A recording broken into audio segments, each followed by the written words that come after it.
Bueno, antes de comenzar los invito a que me sigan en una de mis apps favoritas que es People, en donde les recomiendo muchas series, películas, aplicaciones, videojuegos, restaurantes, actividades, entre muchas otras cosas más. Los espero en mi perfil descargando la aplicación, cuyo link es el primero de la descripción, y además pueden encontrar no solo recomendaciones mías, sino de muchas personas. Los espero por allá porque sé que les va a encantar y estaré siguiendo a algunos de ustedes. Hola a todos y bienvenidos a un nuevo video. El día de hoy un nuevo caso misterioso que es muy pedido. Yo hace un tiempo les empecé a preguntar sobre casos muy famosos de sus países que tal vez nunca haya hecho, y tras unas entrevistas también que tuve con Enchufe TV y otras cosas, varios de ustedes que son de Ecuador me sugirieron este caso, que es el caso de los hermanos Restrepo. Oigan, hay algo que ustedes como que yo no les cuento mucho, como que es de parte de mi trabajo, pero como que muchas veces cuando yo investigo casos, como que en verdad me parecen muy tristes, me afectan e incluso me pongo a llorar mucho, y este es uno de esos casos que me hizo sentir como wow,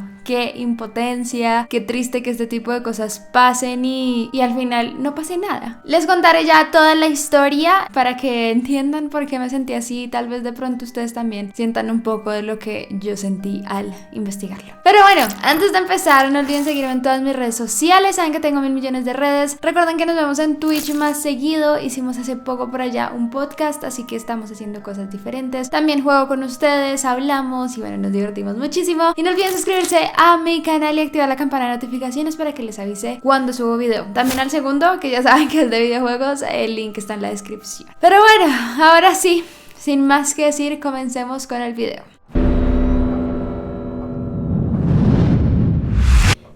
El caso de los hermanos Restrepo. Bueno, ¿por dónde iniciar este caso? Digamos que tiene cosas importantes por aclarar o por al menos compartir un poco. Primero, creo que es bien importante, o como una prioridad antes de hablar del caso como tal, de contarles un poco acerca del contexto histórico de estos hechos, porque al final tiene como una razón de dónde surge, más o menos, por así decirlo. Era un momento histórico en Ecuador, más o menos entre 1984 y 1988. En esta época ellos tuvieron un presidente llamado León Febres Cordero. Este era un presidente de derecha, digamos que muchas personas como que lo escogieron por estas ideologías que tenía, como que tienden a ser muy de Latinoamérica, como de conservar y bueno, todo este tipo de cosas, como la tradición que hay políticamente hablando. Él fue un hombre que digamos que subió al poder bajo una campaña como muy sólida, y entre esos muchas cosas que hizo, y ya también justamente cuando se posicionó, fue comenzar una lucha bastante grande contra grupos subversivos, terroristas, criminales, todo este tipo de cosas. Esto es algo muy similar a lo que pasó acá con un expresidente que tuvimos que se llama Álvaro Uribe Vélez. Y digamos que para esta época de Ecuador existían algunas bandas importantes, y dentro de estas surgió un grupo terrorista que se llamaba Alfaro Vive Carajo. Este era como un grupo bastante importante, yo creo que tipo acá en Colombia las FARC o el ELN, como estos grupos grandes, y pues León decidió hacer como una lucha gigante contra estos grupos, especialmente porque en el 85 hicieron un secuestro de un banquero, y dentro de esto el propio presidente organizó como una lucha y pues un rescate, y pues terminó con algunos muertos y bueno, víctimas como importante. Sin embargo, y como pasó creo que acá en Colombia también, y seguro ha pasado en muchos otros países de Latinoamérica, estas decisiones de este presidente generaron también una violación de derechos humanos gigante. ¿Por qué? Porque en el afán de este hombre como de generar un contraataque contra estos grupos subversivos, comenzó a generar grupos ocultos que comenzaban a secuestrar gente, a torturar gente, un montón de cosas, como buscando a los líderes, por así decirlo, de los otros grupos. Entonces como que hubo una violación de derechos humanos gigante gigante al mismo tiempo durante el mandato de León. Crean así un grupo que ya más adelante como que les hablaré un poco sobre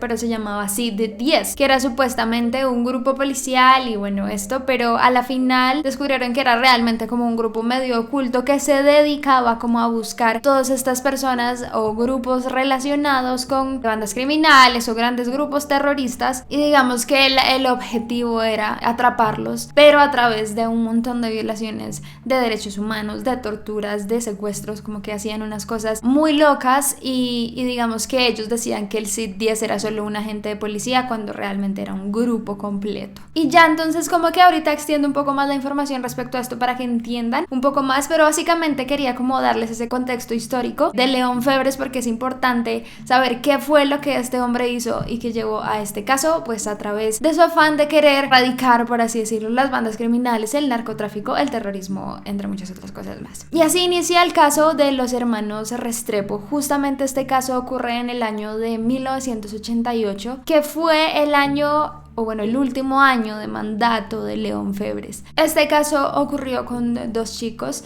El primero de ellos se llamaba Carlos Santiago Restrepo y el segundo Pedro Andrés Restrepo. Respectivamente habían nacido en 1971 y 1974 cuando pasaron estas cosas. Uno tenía 17 años y el otro tenía 14. Ellos nacen en una familia acomodada, es una familia bien, que no tiene problemas económicos, están bien posicionados, provenientes de dos padres que son colombianos. Sus papás se habían mudado hace un par de décadas a Ecuador, pues por cuestiones de trabajo, y allí vivían y nacieron ellos allí en Ecuador. Su padre se llama Pedro Restrepo y su madre Luz Elena Arizmendi. Y pues ellos vivían en Quito, normal, digamos que eran una familia común y corriente para este entonces.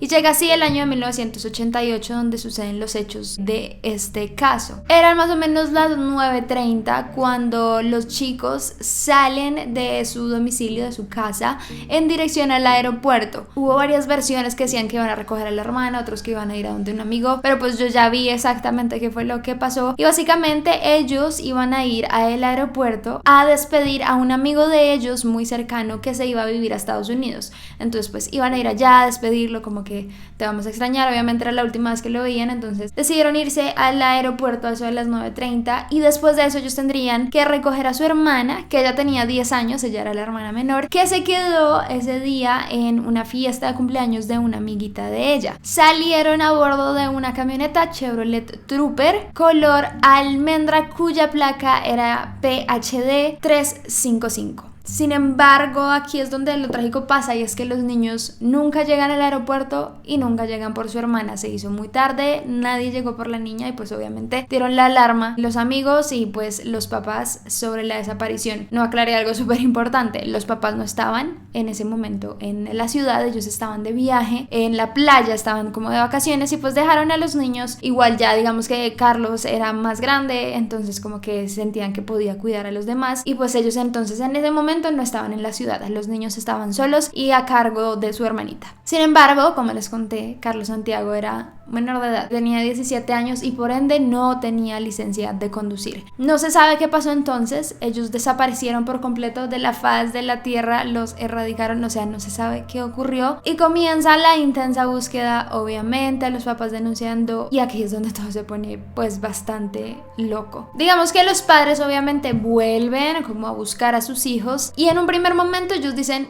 los detuvieron. Obviamente no tenían licencia, dijeron los niños deben estar como en alguna pequeña cárcel o bueno, de estos calabozos como les llaman policiales, pues mientras logramos irlos a sacar, tal vez no se han podido comunicar y ellos comienzan a ir como uno por uno a buscarlos, incluso a los hospitales a ver si encuentran algo. Y es así donde una amiga de la familia recibe el 11 de enero una llamada de supuestamente un CDP en donde le dicen que Pedro y que Santiago están allí desde el día viernes, o sea, ya llevaban supuestamente 4 días en este pequeño como CAI, por así decirlo, de la policía, pues encarcelados porque no tenían licencia. La cosa es que ellos obviamente dicen, Dios mío, vamos a ir por ellos ya. Van y llegan al lugar y les dicen, no sabemos de qué nos hablan, aquí no hay ningún Santiago, no hay ningún Andrés, no sé de qué me hablan. Y básicamente terminan en la misma situación en la que iban antes. Y así digamos que la cosa se va escalando, se une la Cruz Roja, se une parte de la policía, algunos militares como que hacen búsquedas y no pasa nada. Llega el 19 de enero, más o menos 10 días después de que todo esto había pasado, y se acerca una subteniente de la policía llamada Doris Morán a la familia. Ella dice que es policía, que trabaja en todos estos asuntos, y ella comienza a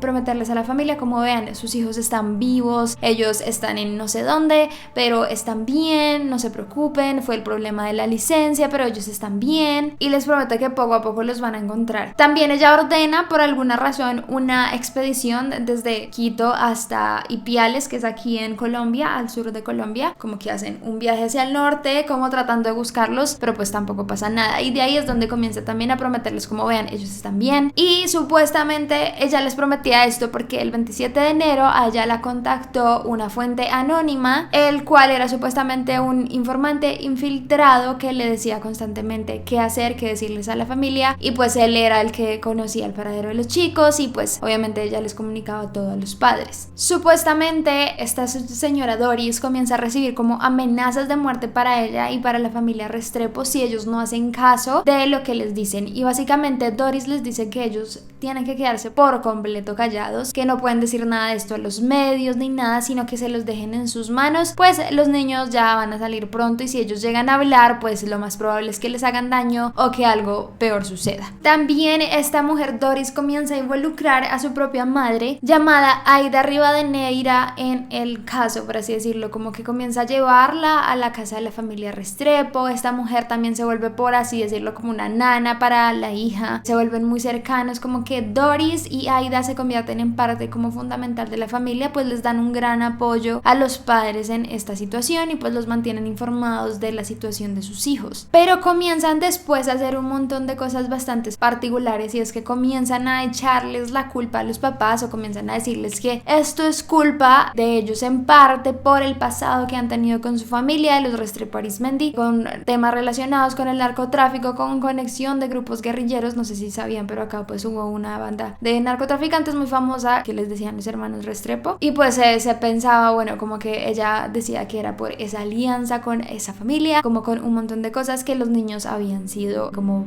capturados por esa razón. Supuestamente también les llegaban como panfletos, información de dónde estaban ellos a Doris, y pues ella les daba las informaciones, ellos iban, hacían todas las investigaciones, pero nunca hallaron nada, como que nunca encontraron respuesta de lo que supuestamente estaban recibiendo. Y pues así pasó muchísimo tiempo. Esta mujer, Doris, mantuvo a la familia silenciada por 10 meses y no pasó absolutamente nada, constantemente prometiéndoles que sus hijos iban a volver, que ellos estaban bien, a veces que ya estaban un poquito enfermos, otras veces que otra vez estaban mejor, pero nunca pasó absolutamente nada. Cobró además, obviamente, honorarios y un montón de cosas a la familia para, pues, por su maravillosa labor, y dicen que fueron más o menos 80,000 sucres lo que cobraba durante este tiempo. Sin embargo, ya como que la familia comenzó a notar que ya las cosas no estaban progresando, comenzaron como a ya recibir otras informaciones, a pensar otras cosas, pues ya pasaron 10 meses, no han vuelto mis hijos, y ellos se dan cuenta que lo que realmente está haciendo esta mujer es retrasar el proceso, no hablar, porque hay algo probablemente mucho más oscuro detrás de todos estos hechos. ¿Qué pasó meses después?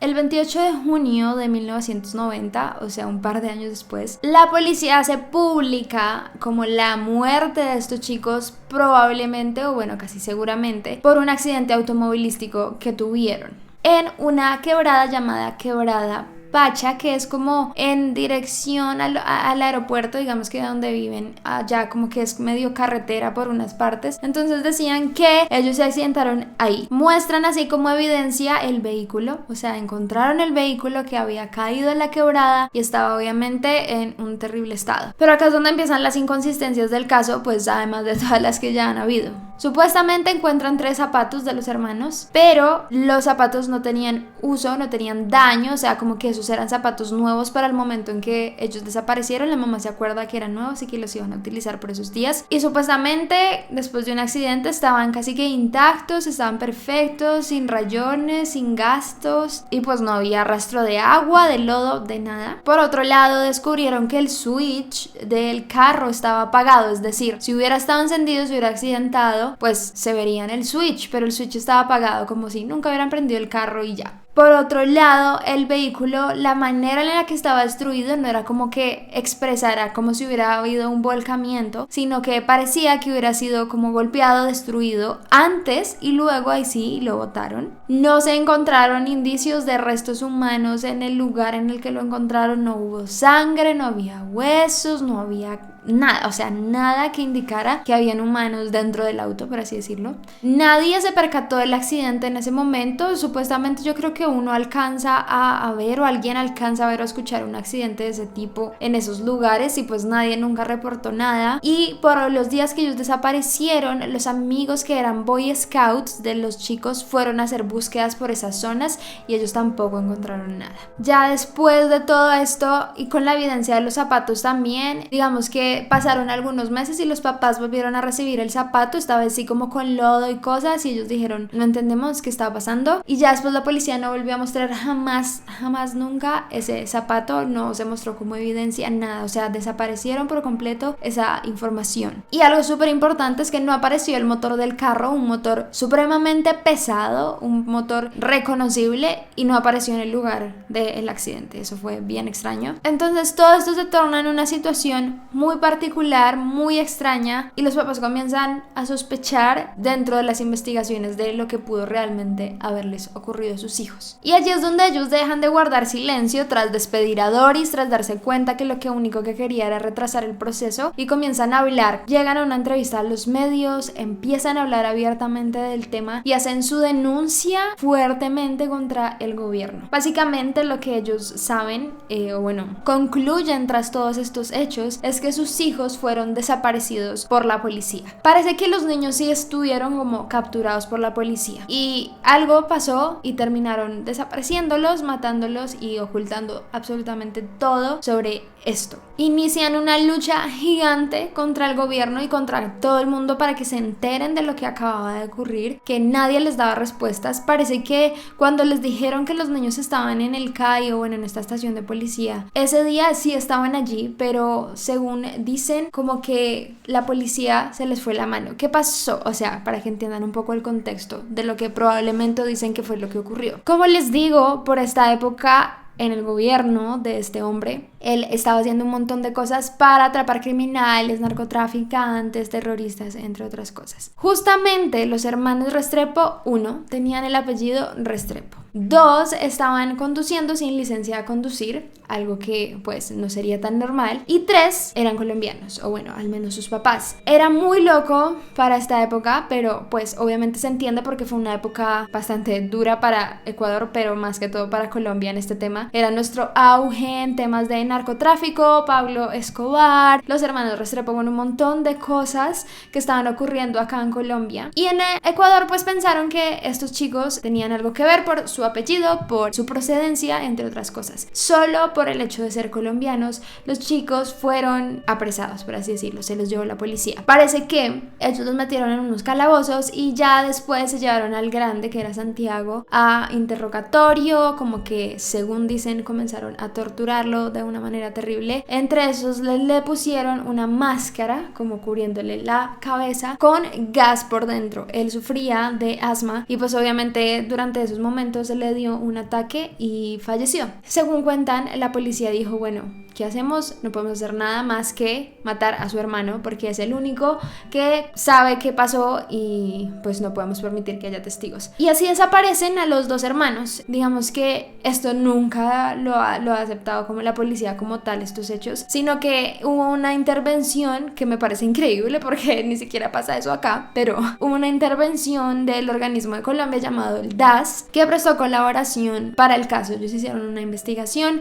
obviamente por parte de los padres, solicitud de ellos al ser colombianos, y como que ellos hicieron la investigación y llegaron a descubrir toda esta información que les acabo de dar, sacaron un informe específico de cómo había pasado todo, y pues de ahí obviamente se generó una denuncia de ámbitos ya internacionales, un escándalo gigante que hizo el DAS a través de estos informes, y pues el gobierno de Ecuador, que hizo como, ay, puede que sí, lo sentimos, desautorizó ya a la policía e hizo como su respectivo informe sobre estos hechos. Ya para este entonces, cuando todo esto se había descubierto, ya no estaba en el gobierno León Febres, porque pues ya había terminado su mandato. Pero pues antes de todo esto, obviamente comenzaron a seguir habiendo inconsistencias antes de que descubrieran como esta información o como que la expusieran. Ellos, o bueno, la policía y el gobierno de Ecuador trató de acallar a muchos testigos, como que un hombre llamado José Rodríguez, acompañado de un comandante de apellido Sevilla, viajaron en 1991 hacia Quito desde Santo Domingo porque iban a declarar. Ellos tenían, digamos que, información del caso, ya se les había acusado con anterioridad sobre el tema y ellos iban a dar pues información de las cosas que conocían. Para este momento, mientras ellos venían de allá para acá, sorpresivamente sufrieron un grave accidente y murió José Rodríguez, que era el sargento que pues supuestamente tenía más información. Dijeron que fue un accidente trágico automovilístico, pero hay personas que dicen que encubrieron por completo las autopsias y todo, y parece que él tenía una herida de bala en su cuerpo. Muchas de las personas de su familia sostuvieron como grandes hipótesis y dijeron que la misma policía había mandado a matar a su papá, a su tío, así, bueno, depende el grado de familia que eran, y dijeron que era por acallarlo por el caso Restrepo. Ellos dijeron: a mi padre lo mató la policía, pues no se permitió que se le realizara una autopsia al cuerpo, pero nosotros no queremos indagar más en eso y ya mi hermana conversó con el señor Restrepo sobre el tema. La muerte de mi padre fue con las mismas características y por el mismo lugar del accidente de la señora Restrepo. Ya les voy a explicar eso que habla él ahí, pero pues básicamente él dice que a su papá lo mataron para que no hablara del tema. Y es aquí donde llega el año del 94 y donde les iba a comentar lo que ocurrió. Luz, la mamá de los hermanos Restrepo, Luz Helena, y su hija decidieron ir un fin de semana a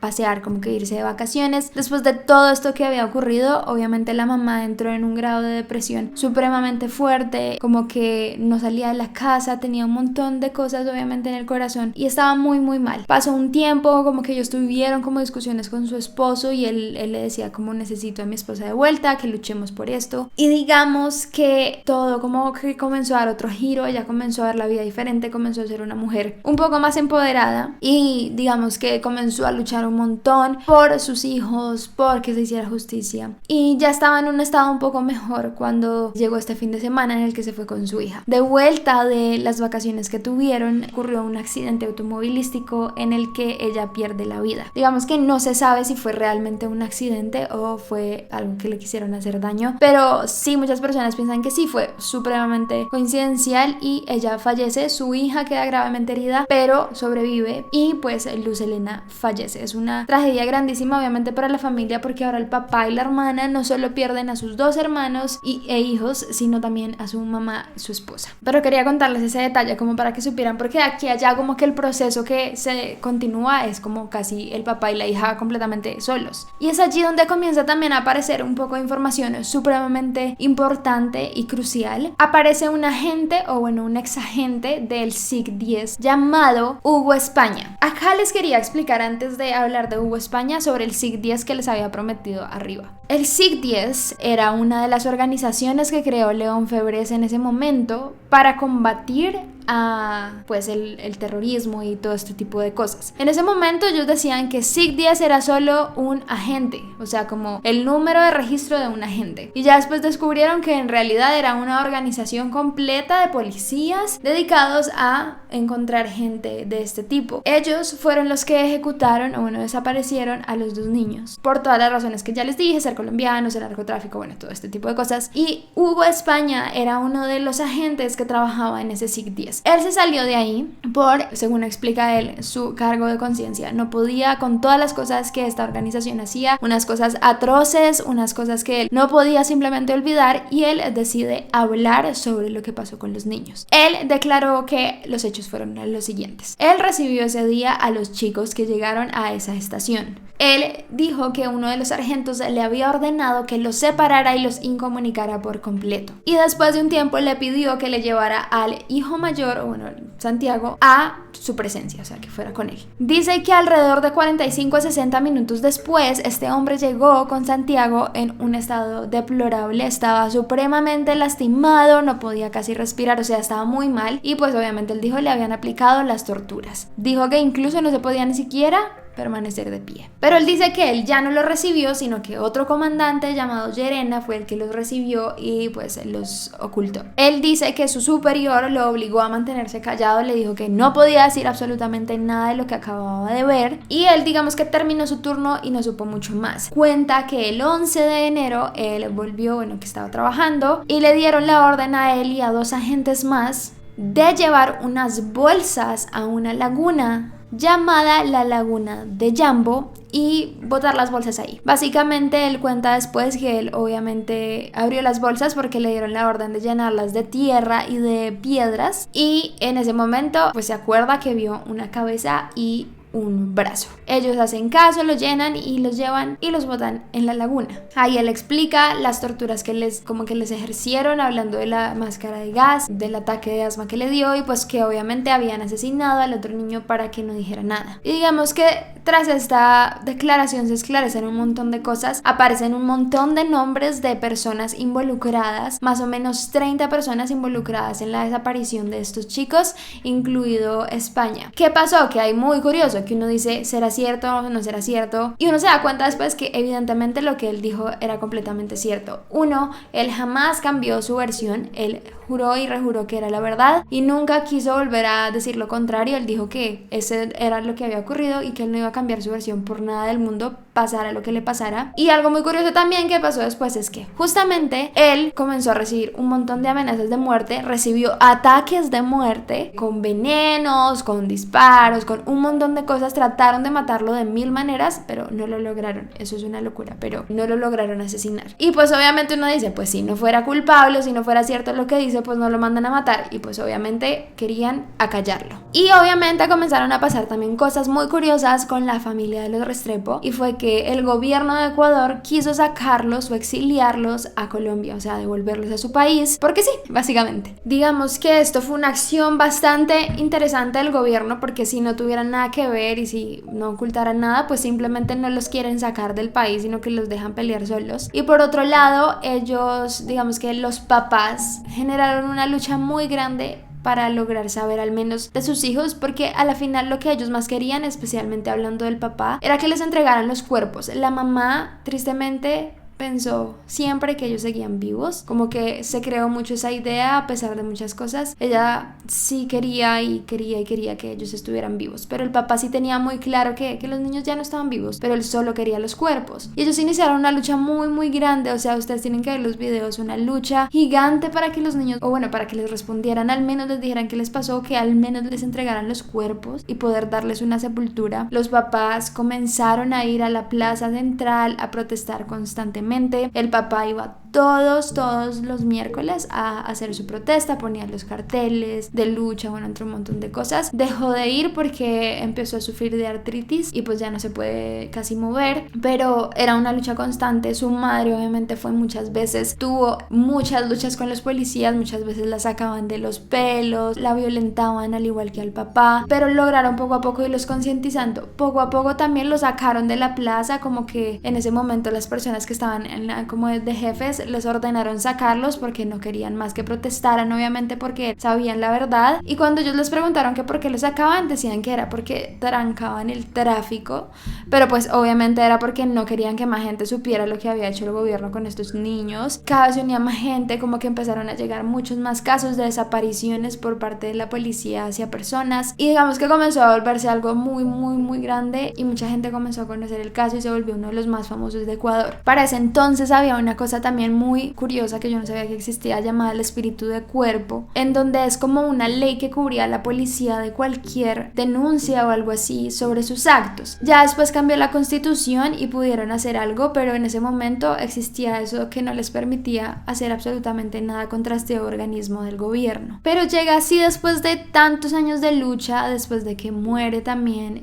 Luz Helena, que ella nunca vio este caso resuelto, no volvió a ver a sus hijos y tampoco vio justicia respecto a este tema. Llegó así tiempo después, en el 98 llega por fin como un poco de justicia, a pesar de que ya les explico por qué siento que no se hizo nada de justicia. Sobre el caso, logran condenar a 7 personas implicadas entre 16 y 2 años de cárcel. Gilberto Molina y el agente España, que fue el que delató a todos, fueron condenados a 2 años de reclusión. El jefe Molina también fue condenado, fue de los más importantes, con condenas más largas. Y dicen que en general pues fueron 7, que entre ellos eran un general, un coronel, 2 tenientes y 3 policías. También se le condenó a Doris, esta mujer que trató de engañarlos y que les dijo por mucho tiempo que sus hijos estaban vivos. También se le condenó, pero acá es donde quiero hablarles de por qué para mí no fue justicia. Hubo alrededor de 30 personas implicadas en estos hechos y solo se procesaron a 7. A casi todos, creo que a todos, no los trasladaron a cárceles así como importantes, sino a pequeñas cárceles, y a la gran mayoría le dieron también casa por cárcel. En otros, que los recluyeron también poco tiempo, los recluyeron en pequeñas cárceles que muchos decían que era casi como si estuvieran en un centro vacacional, porque tenían de todo, podían tener privilegios. Entre esos, Doris tenía el privilegio de salir cuando quisiera, ya salía y visitaba a su mamá. En muchas ocasiones la prensa la logró encontrar ahí en una panadería normal comiendo,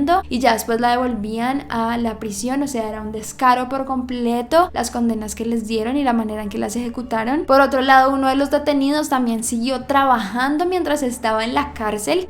La prensa o algo así iba a entrevistarlo y él se encontraba con su traje de policía. O sea, era un descaro también por completo. Y por otro lado, Molina, que fue uno de los jefes más importantes que tuvo que ver con esto, se fugó de la cárcel.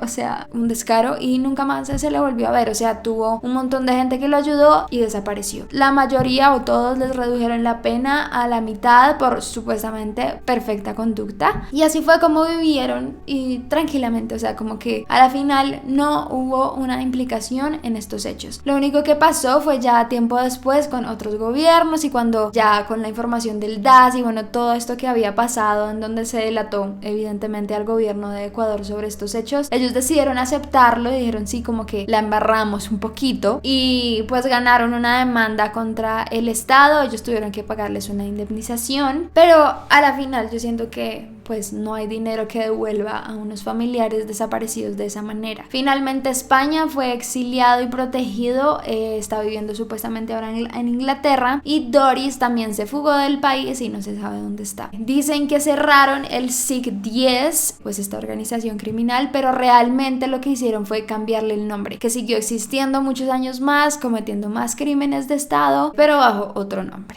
En octubre de 2011, ya bajo otro gobierno, con el gobierno ya de Rafael Correa, él acepta todo esto y dice como no, vamos a crear una comisión para buscar también los cuerpos de ellos. Hacen un nuevo chequeo en el río, bueno, en la laguna donde habían dicho, pero tampoco hallan absolutamente nada, y se crean organizaciones para investigar todos estos delitos a los derechos humanos que realizó el gobierno. Cuentan que se sacó un informe más o menos que entre 1984 y 88, que fue el mandato de este León Febrés, hubo un total de 68 ejecuciones y 17 desapariciones forzadas, aunque yo siento que fueron seguro muchísimas más. Y para el 2011, María Fernanda, la hermana de ellos, saca un documental que me lo vi, por eso lloré mucho, llamado Con mi corazón en Jambo, en donde cuenta la historia completa como de lo que les ocurrió a su hermano, qué pasó con sus papás, bueno, todo esto. Y es bastante interesante, si quieren lo pueden encontrar en Apple Movies, y bueno, todo esto lo pueden comprar ahí, vale como 9,000 pesos eso sea como $1 o algo así, o $2. Realmente también su hermana dice que los intentos de Rafael Correa fueron como bonitos y lindos y todo por apoyar las cosas con estos nuevos organismos para descubrir estos crímenes, pero no ha servido de mucho porque en cada cambio de mandato o cada año incluso se vuelve a reabrir los casos y llega un nuevo fiscal, entonces se tiene que enterar de todo, y ya cuando lo va a resolver llega otro fiscal, entonces otra vez se tiene que enterar de todo, y realmente nunca pasa absolutamente nada con ninguno de los casos. Y ellos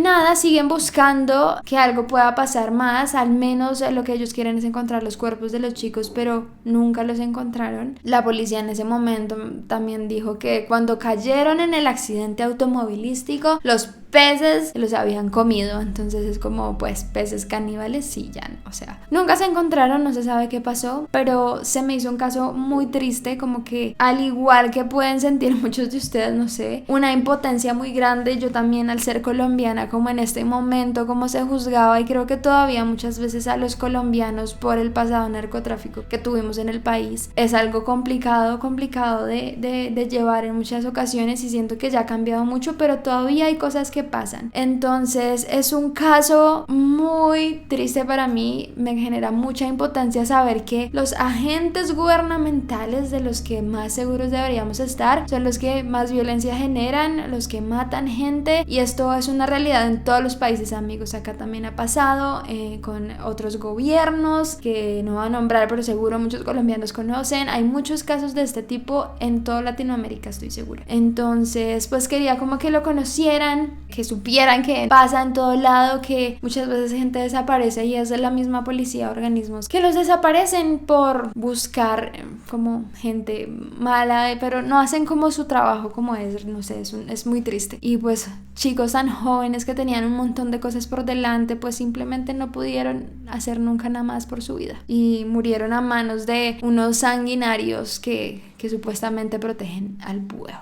Pero bueno, hasta acá este caso, espero les haya gustado, muy triste, yo sé, espero se hayan como conectado, ya saben que pueden encontrar el documental de la hermana de ellos, si lo quieren ver, es bonito, es ya viejito, pero pues lo pueden disfrutar igual. Y pues nada, también si conocen más casos de estos, díganmelo también. Si les gustó el video, no olviden dejar me gusta, los deditos arriba, coméntenme también qué piensan, qué sienten, qué les generó. No olviden seguirme en todas mis redes sociales, saben que tengo 1.000 millones de redes, síganme en Twitch y nos vemos allá más seguido, y suscríbanse al canal y activen la campana de notificaciones para que les avise cuando subo video. Y ya, muchas gracias por verme, no olviden seguir sus sueños y nos vemos en el próximo video. Bye.